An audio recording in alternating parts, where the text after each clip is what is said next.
So good morning, everyone. Welcome to the class on risk management and derivatives. And in today's class, we'll discuss problems on compounding. So already when I was doing mathematics for you people, I have taught you simple interest. I have taught compound interest. I talked about the difference between simple interest and compound interest. From the today class, we are starting the concept of derivatives. So derivatives basically works on continuous compounding. What are derivatives? What are the different types of derivatives? How or the theory part I'll discuss later on. Right now, I just want to discuss little bit about the numerical part that for solving this problem, we work on the principle of compounding, and probably in the principle of compounding, the better word if I say we derivatives whenever we talk about, we talk in the term of continuous compounding. So when we talk about continuous compounding, so the formula for the continuous compounding would be your future value of your money is equal to your present value of money into e to the power rt. Okay, this is also called as cost of carry model. This many time in many textbook, many books in derivative when you study, this is called as cost of carry model. We call this as cost of carry model. So again, it have more deviations also. This formula depends upon if the stock gives dividend. Okay, if we work on stock futures or stock options which give dividend, then what would be the formula? If there's a dividend yield, then what is the formula? If there's change in interest rate for currency future, what is the formula? All that we'll discuss later on. So the more about cost of carry model. Right now, I'm just giving you an scenario that this formula, I want to focus only on mathematical part right now. So in mathematical part, when we say that this is the formula, this formula is the formula which we get from continuous compounding. What is E? E is called Euler number. So what is Euler number, sir? It's a irrational number. Okay, so E is a Euler number. You can Google it to know more about Euler number. It's a irrational number. It's the inverse of log E or natural logarithm. So the inverse of that is E. So we represent E as limit of x tends to infinity 1 plus 1 by x to the power x.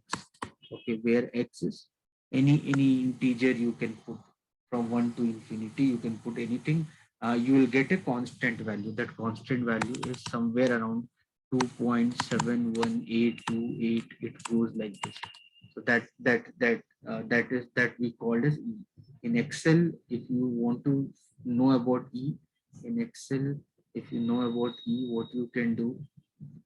So in Excel, to know about E, in Excel for E, we simply write exp. Okay, in bracket write 1. So let me increase the decimal.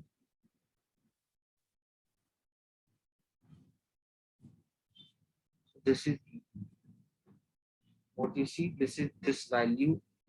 What you see, this value is basically is E. So this is a constant, like we have pi, right? So like the same way, this is the constant which we use in mathematics. Here, so it's a irrational constant value which we call it. Now the question arises, sir, how this formula came. So how this formula came. So for this, I believe you have knowledge about compound interest. So please don't tell me that you have no knowledge about compound. So if you remember when we talk about simple interest, let me talk basically from simple interest. So when we say simple interest, in case of simple interest, your interest value remain constant. Why your interest value remain constant? Because your principal is constant, so you get a constant interest irrespective of time period. So in simple interest, the formula of interest is P into R into T by 100. Okay, and where the amount formula is P plus P into R into T by 100. So I hope you remember. So here you can write P into 1 plus RT by 100. That is your amount formula. That is what we studied in simple interest. When we talk about compound interest, in case of compound interest, you get interest on interest. In case of compound interest, your formula of amount is equal to P into 1 plus R by 100 to the power T. Or the another formula of amount is P into 1 plus R percentage to the power T, where the formula of compound interest is you take P common, 1 plus R by 100 to the power T minus 1. This is the formula of compound interest. So I believe you know all this. You know the formula of simple interest, compound interest, amount formula in the simple interest and compound interest, where we always work on the formula that amount is equal to principal plus interest. Okay, principal is the initial money which we want to multiply. So the time value of money what we get on the principal, which we called as interest, and the final value what we receive is called as amount. So you know about simple interest, you know about compound interest very well. So in case of compound interest, if the rate of interest is compounded half yearly, I hope you remember that if your rate of interest is compounded half yearly, in case of compound interest, if your rate of interest is compounded half yearly, suppose if your rate of interest is compounded half yearly, if your rate of interest is compounded half yearly, then your formula will become A is equal to P into A is equal to P into 1 plus R percent to the power R percent divided by 2 to the power 2t. I hope you remember. So if your rate of interest is compounded half yearly, so it become R percent by 2 to the power 2t. This is how we do. Clear?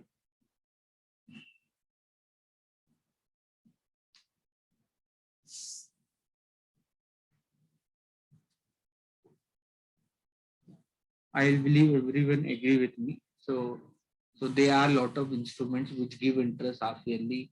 Like if you deposit your money in post office, many government bonds also. You study portfolio management.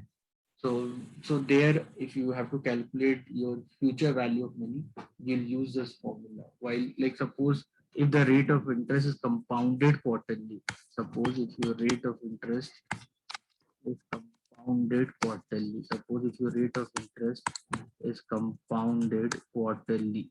Suppose if your rate of interest is compounded quarterly, so then your formula will become amount is equal to P1 plus R percent divided by 4 to the power 40. Clear, right?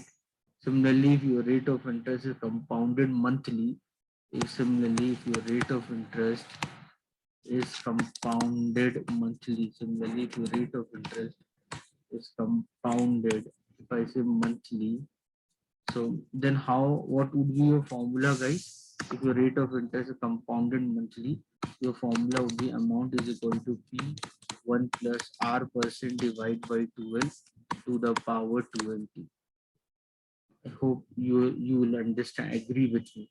Similarly, if I say that your rate of interest, if I say that if your rate of interest is compounded per second, if I say rate of interest is compounded per second, if you say rate of interest is compounded per second, so then your formula will become amount is equal to P1 plus R percent. So 1 year means how many days? 365. 1 day means how many hour? 24. 1 hour means how many seconds? 3600 to the power 365 into 24 into 36002. So either you write like this, guys, or you write P into e to the power RT. Both mean same thing. From here, the continuous compounding come in picture. I hope you understand this. So from here, you can bring continuous compounding. So whenever we talk about instantaneous change, okay, so which is very random. So instead of using compound interest, we use continuous compounding. This is the formula of continuous compounding. Continuous compounding is a derivation of compound interest. So this is the formula of continuous compounding. This is the formula of continuous compounding. This formula, what you see, this is the formula of continuous compounding, which works on the a rate of change which happens every second. So in derivatives, when we are going to study derivatives, we'll work everything on continuous compounding only. Okay, everyone. So where you will determine your future value of money, where you will determine your future value of money with this formula, and you'll determine your present value of money formula. Here, everyone.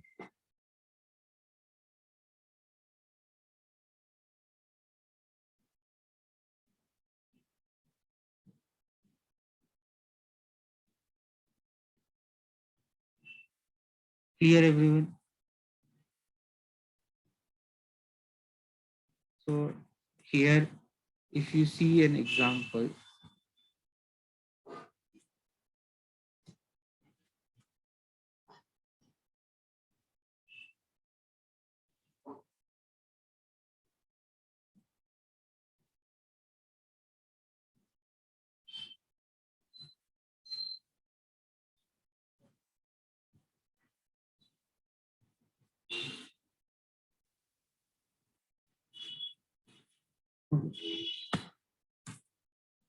so now, guys, if you see example, suppose your present value of money is suppose 100 and your rate of interest is 10% per annum. Your rate of interest is 10% per annum.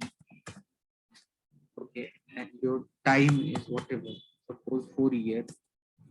Okay, so if you use continuous compounding, so what is your formula? Your future value of money, that would be 100 into P into E, 100 into E, EXP. Our sign in Excel we write with bracket. So please don't get confused. So P into E to the power R into T. So if you solve this, this is your future value. Here, everyone.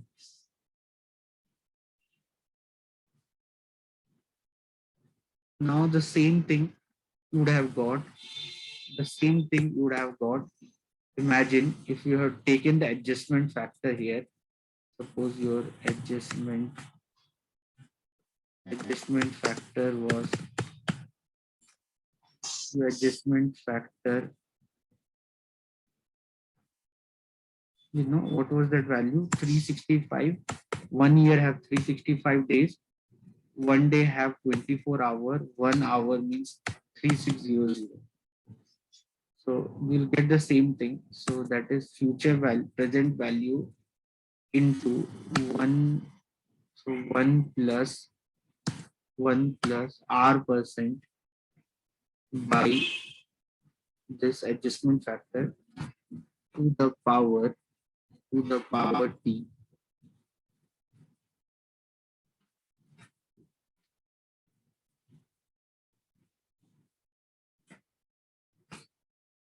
You see, so you do whatever, you will get the same thing.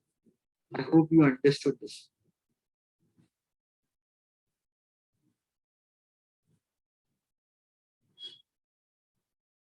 Clear, everyone? So if you're using scientific calculator, then if you're using scientific calculator, if to get E, what you will do, press shift, and then press ln. In your scientific calculator, you see something called ln.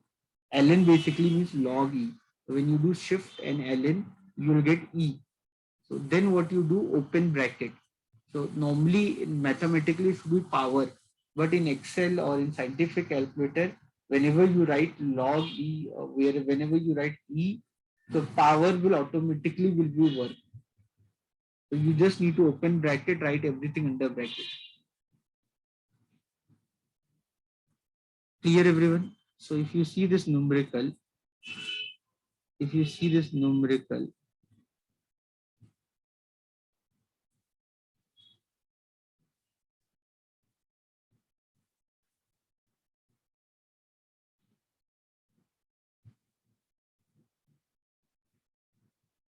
this question number 6. If you see this question number 6, consider a 3-month maturity forward contract. What is forward contract? Forward contract is the earliest known derivative instrument.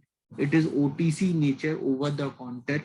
It is basically an agreement between the two person. One is called long position holder, another one is called short position holder. They come together talking about a contract which they will do in the future based upon the present determined condition. So that is called as forward contract. So when we say derivatives, so initially people knew derivatives only with the name of forward contract. The forward contract still works, but it's only work in OTC market. So I will discuss about that in future. So consider 3 month maturity forward contract on non-dividend paying stock. Non-dividend paying stock, I hope you understanding what is dividend. Dividend is the value what you get, okay, on your investment whenever you do investment in the stock market. So probably it's not a compulsion for the company to give you dividend, because you know that, right? You are a common stockholder. So because you are equity holder, for the company, if they want, they will give you dividend. Otherwise, they will not give you dividend. You are getting ownership right. You are getting voting right. Okay, so you can sell your ownership whenever you want in the stock exchange. So probably what reward what you are getting as an investor, capital appreciation. Okay, so when we talk about dividend, dividend is the part of the profit which the company used to give to the shareholder. So if the company does not give dividend to the shareholder, then that part of profit they will retain with them, which we call as retained earning.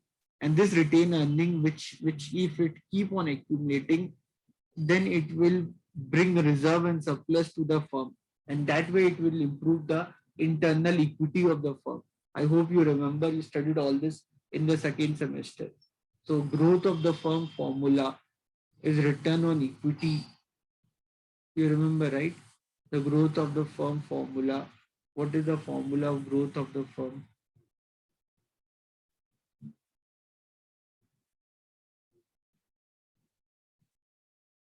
So the growth of the firm formula was return on equity into retention ratio.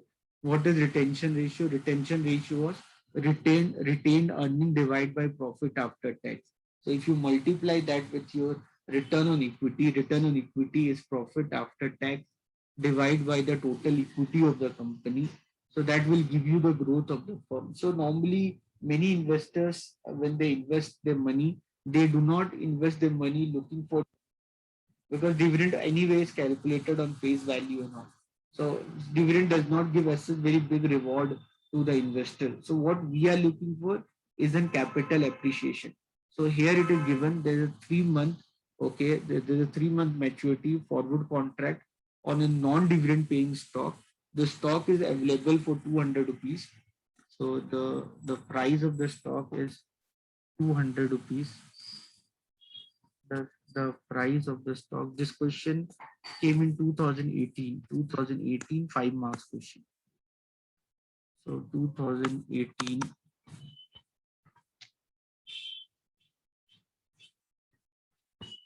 5 marks problem.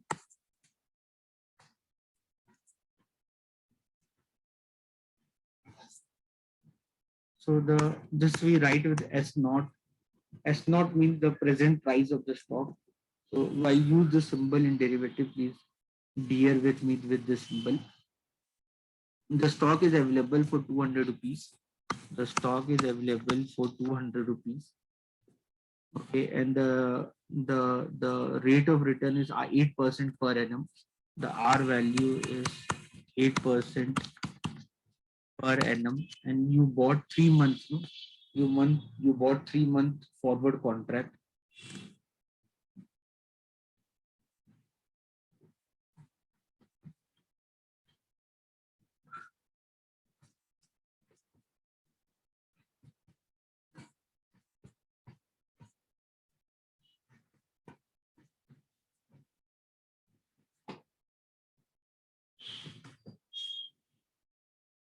So what would be the price of the forward contract? So simple guys. So forward contract future value. So you use S naught e to the power RT. This is the cost of carry model formula for non-dividend paying stock, non-dividend paying stock.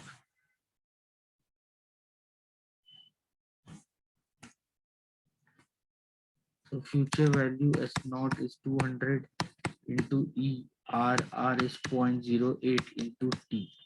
3 divided by 12. So you solve this. This is future value is 200 into E to the power. This is 0.08 into 1 by 4.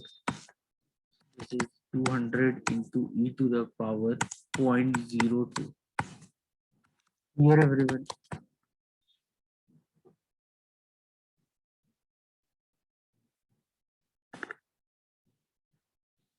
So 200. So if I do this 200 into E to the power 0.02, you'll get 204.04, 204.040. So your future value is 204.04028 something, 268.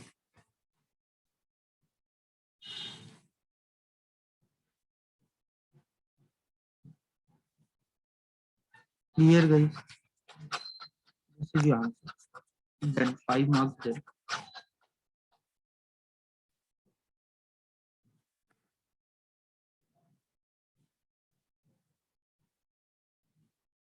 Clear everyone?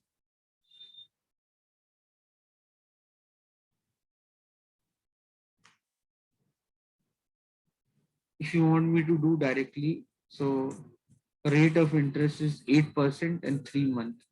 If you want me to do directly, 200 into EXP and 8% into 3 by 2.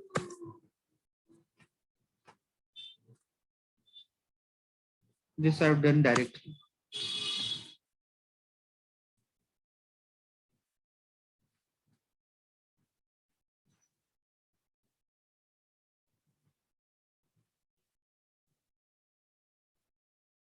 Clear everyone? Anyone have any doubt?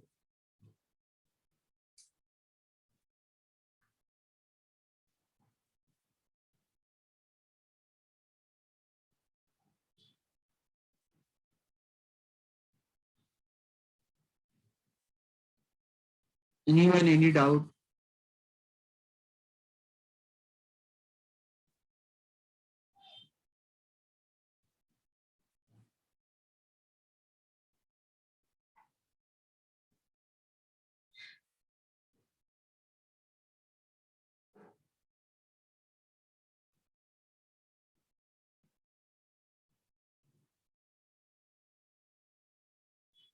Then can I go ahead, guys?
So question number 2, a share is currently available for 100 rupees.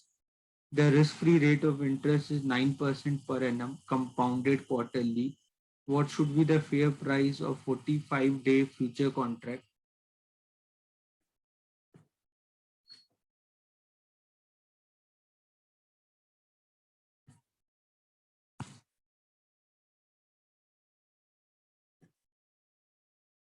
So if you see the present price of the stock is 100 rupees.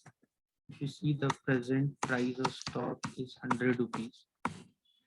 Okay. And then the R value is 9% per annum. The R value is 9% per annum. Okay, and it is compounded quarterly. It is compounded quarterly. So, and then your time period is given to you. That is 45-day contract. Your time period is given to you. 45-day contract. Okay, and then this question came in 2017. Okay, or how many marks? 3 marks. 2017, it came for 3 marks. So this is previous year question for VTU financial derivative subject. This question came for 3 marks. So you just need to find the future value. Simple compound interest calculation you need to do. So if the rate of interest is compounded quarterly, then every time your rate of interest will be 9% by 4. That would be your rate of interest per quarterly. This will be your rate of interest per quarterly, 9% by 4. Your rate of interest per quarterly will be 9% by 4. 45-day contract means 45 by 360. So means this would be 3 by this 45 and 360. So this I can write 9 za, and then this is 7 za, and then this would be 1 by 8, right? So this would be 1 by 8. So 1 by 8 per year. So I converted 45 day into year, assuming there are 360 days in a year. I can take 365. Then with 365, I thought 360 would be easy to cancel. So this is 9 by this would be 73. So 9 by 73, it would be better 9 by 72 because 72 comes in the table of 9. So now if I talk about 8 years, total quarter will be in 1 by 8 year. What would be the total quarter into 4? 1 by 2 quarters. Okay, 1 by 8 years. So you understand, a quarterly means every 90 days. So 45-day contract means it will grow 2 times. So your future value will be present value into 1 plus r% divided by 4 to the power 40, because rate of interest is changing quarterly. The present value is given to you 100. The rate of interest is 1 plus r% per quarterly. That would be r% divided by 4 to the power 3, 1 by 8 into 4. So you can find your future value of money. Future value of money is 100 into 1 plus 9 by 400 to per 1 by 2. So you can find the future value of money, that is equal to 100 into 409 by 400 to the power 1 by 2. 100 under root of 409. What is the under root of 400? That is 20. This will be 5. So you can find your future value. Your future value of money will be 5 into 5. Your future value of money will be 5 into under root of 409.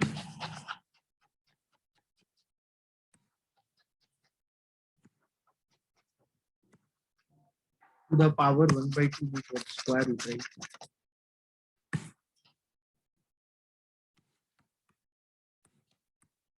Four zero nine. So 409 square root of 409. 20.2237. 20.223748. So this future value of money is equal to 5 into that value.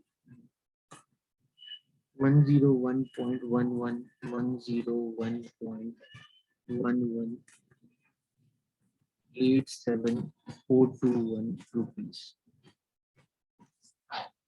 That is your future value.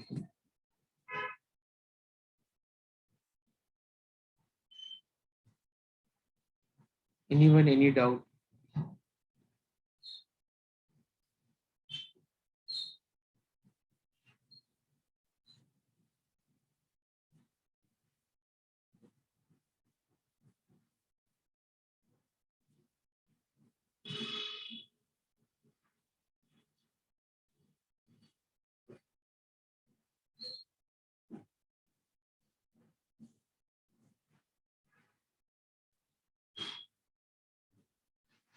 Clear? Anyone, any doubt?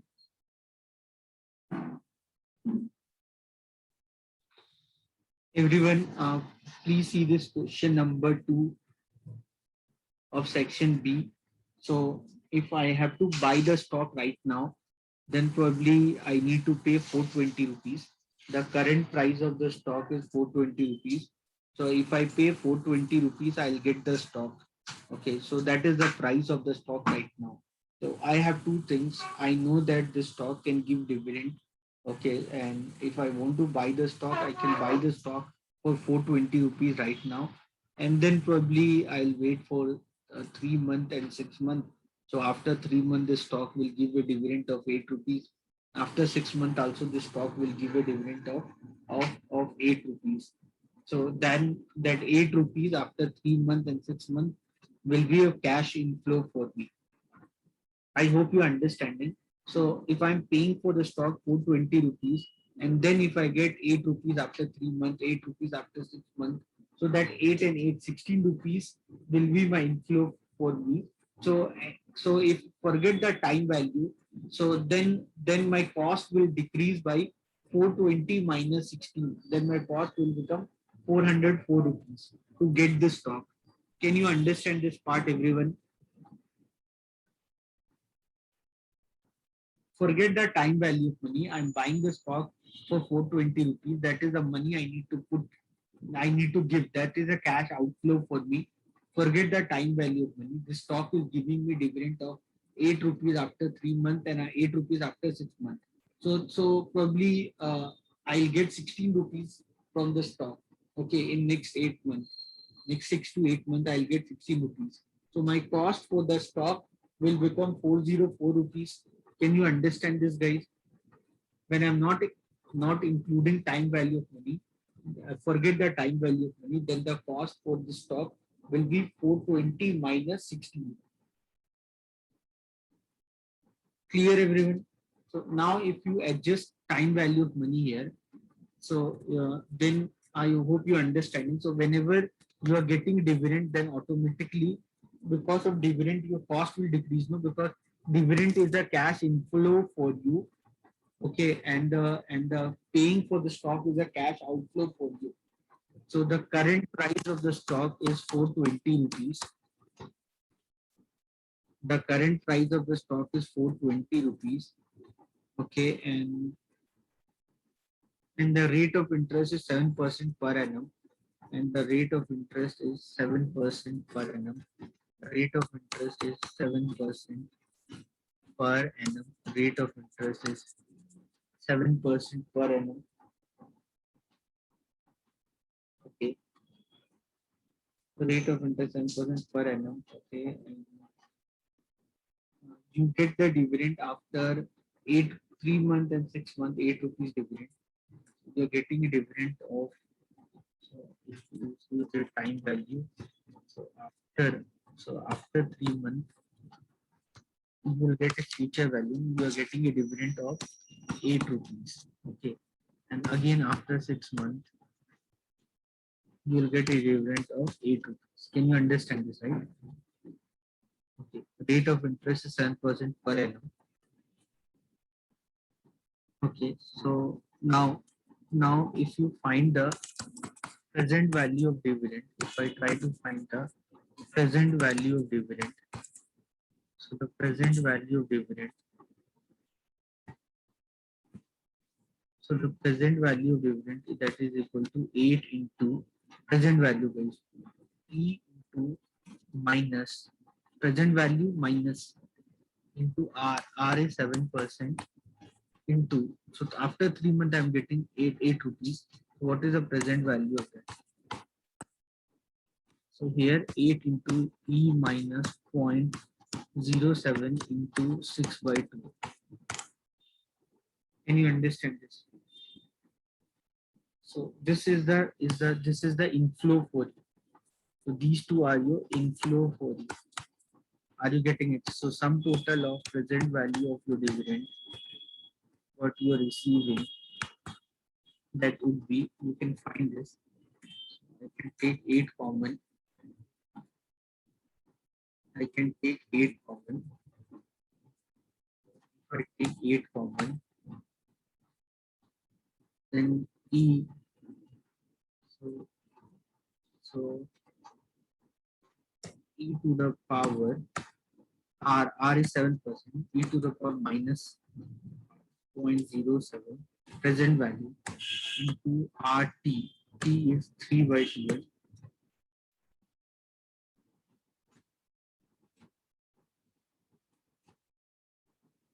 plus again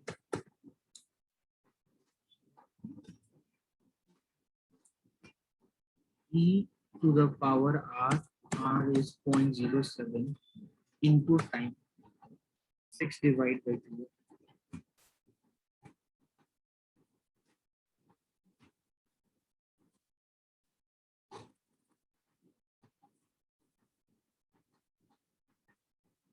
You can see this.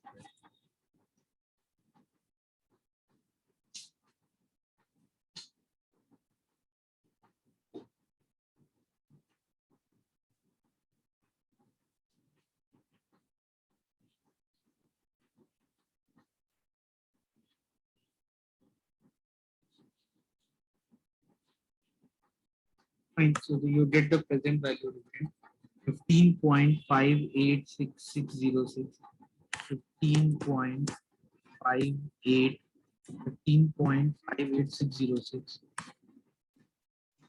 So you can get the present value dividend. Because of this present value dividend, now what is your price of the stock? So the price, so the forward value of the, what is the forward price of the contract, whatever the name you can use. So what should be the price of 8-month contract? Now, if you're planning to get this 8-month contract, so the price of this 8-month contract would be 8-month forward contract. That would be how much that would be. That would be your price. The price of the stock is 420 rupees, right? Minus you are getting inflow of 15.5806 into E to the power R. R is what? 7% into time. Time is 8-month contract, 8 by 2. So this would be your price of 8-month contract. Find this value, guys. This is 420 minus this, okay, into E to the power R. R is 7% into T. T is 8-month contract.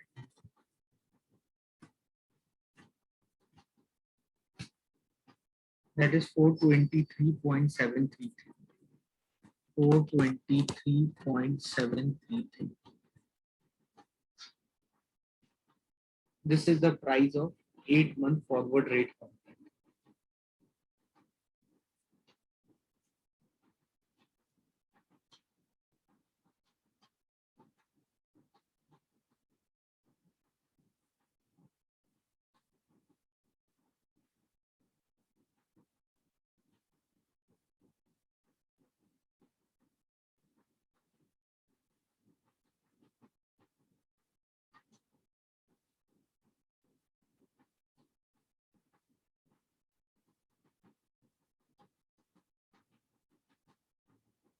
Understood, everyone?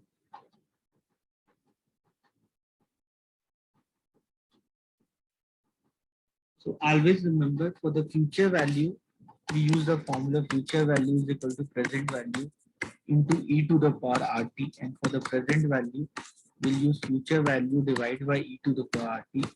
So your present value will be future value into E to the power minus RT.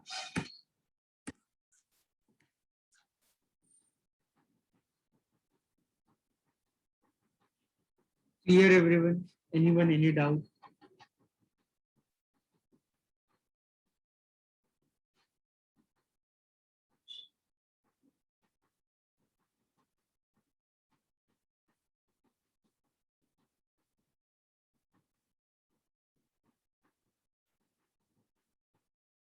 Then everyone, anyone have any doubt?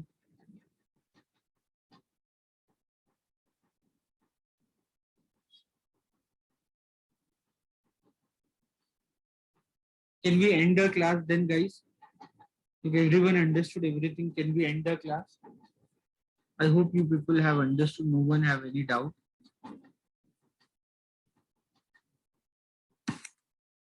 With that note, I like to end the class. Thank you, everyone. I'll see you all tomorrow. Take care. Bye, everyone.